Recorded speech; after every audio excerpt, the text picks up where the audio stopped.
Guys, welcome back to my channel. ఎలా ఉన్నారు? బాగున్నారా? ఈరోజు అయితే మీ అందరి కోసం ఒక యూస్ఫుల్ వీడియోతో అయితే వచ్చేసానమాట. ఈరోజు అయితే మనము పుష్కరాలు అసలు ఎందుకు జరుగుతాయి, ఈ సంవత్సరం మనం ఏ పుష్కరాలు జరుపుకోపోతున్నాం అనేది అయితే తెలుసుకుందాం. సో మీరైతే ఈ వీడియోలోకి ఎంటర్ అయిపోండి. వీడియో అయితే చాలా ఇంట్రెస్టింగ్గా ఉండబోతుంది. మీరైతే వీడియోని ఫస్ట్ నుంచి ఎంతగా స్కిప్ చేయకుండా అయితే చూసేసేయండి. ఇప్పుడు మనం వీడియోని స్టార్ట్ చేద్దాం. పుష్కరుడు 3.5 కోట్ల పుణ్యతీర్థాలకు అధిపతి. అయితే ఈయన ఒక శాశ్వతమైన స్థానాన్ని అయితే సంపాదించుకున్నాడు. పుష్కరుడు అసలు పేరు తుందిలుడు. ఈయన పరమ ధార్మికుడు, పుణ్యాత్ముడు, అలాగే తపస్వి. అయితే ప్రజలందరూ వారి పాపాలని పోగొట్టుకోవడానికి, పునీతులు కావడానికి నదులలో స్నానం చేస్తున్నారు. వారు స్నానం చేయడం వల్ల ఆ నదీ తల్లులు వారి పాపాన్ని తీసుకొని వారికి పుణ్యాన్ని అందిస్తున్నారు. వాళ్ళకి పుణ్యాన్ని అందిస్తుండడమే కాక ఆ నదీ జలాలన్నీ కూడా అపవిత్రం అవుతున్నాయి. ఆ నదీ జలాల్ని ఎప్పటికీ పవిత్రంగా ఉంచడానికి తుంబురుడు ఒక ఆలోచన చేశాడు. తుంబురుడు మహాదేవుడికి తపస్సు చేశాడు.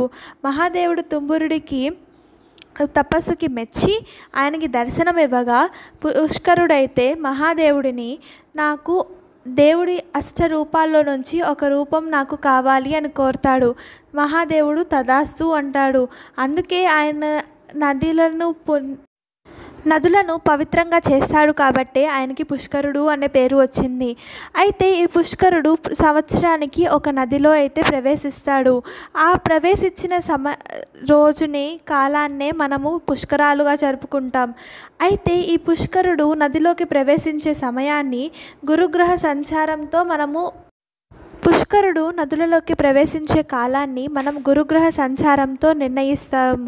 అయితే ఈ గురుగ్రహ సంచారం ప్రకారం పుష్కరుడు ఏ నదిలో ఉంటాడో ఆ నదికి ఆ సంవత్సరం పుష్కరాలు అనేవి జరుగుతాయి. ఈ విధంగా ప్రతి 12 సంవత్సరాలకి ప్రతి ఒక్క నదికి పుష్కరాలు అనేవి జరుగుతాయి.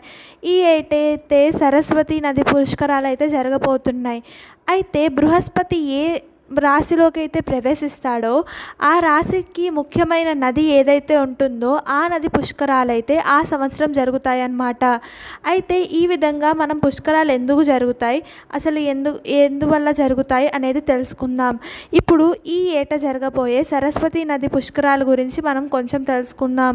అయితే ఈ ఏట సరస్వతి నది పుష్కరాలు అయితే 15th మే నుంచి 26th మే దాకా అయితే జరగబోతున్నాయి.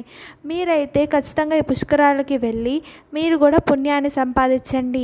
ఇప్పటికైతే నేను వీడియోని ఎండ్ చేస్తున్నాను. మీకు కనుక ఈ వీడియో నచ్చితే ఒక లైక్, షేర్ అండ్ సబ్స్క్రైబ్ చేసి మా ఛానల్ గ్రోత్కి ఎంకరేజ్ చేయండి.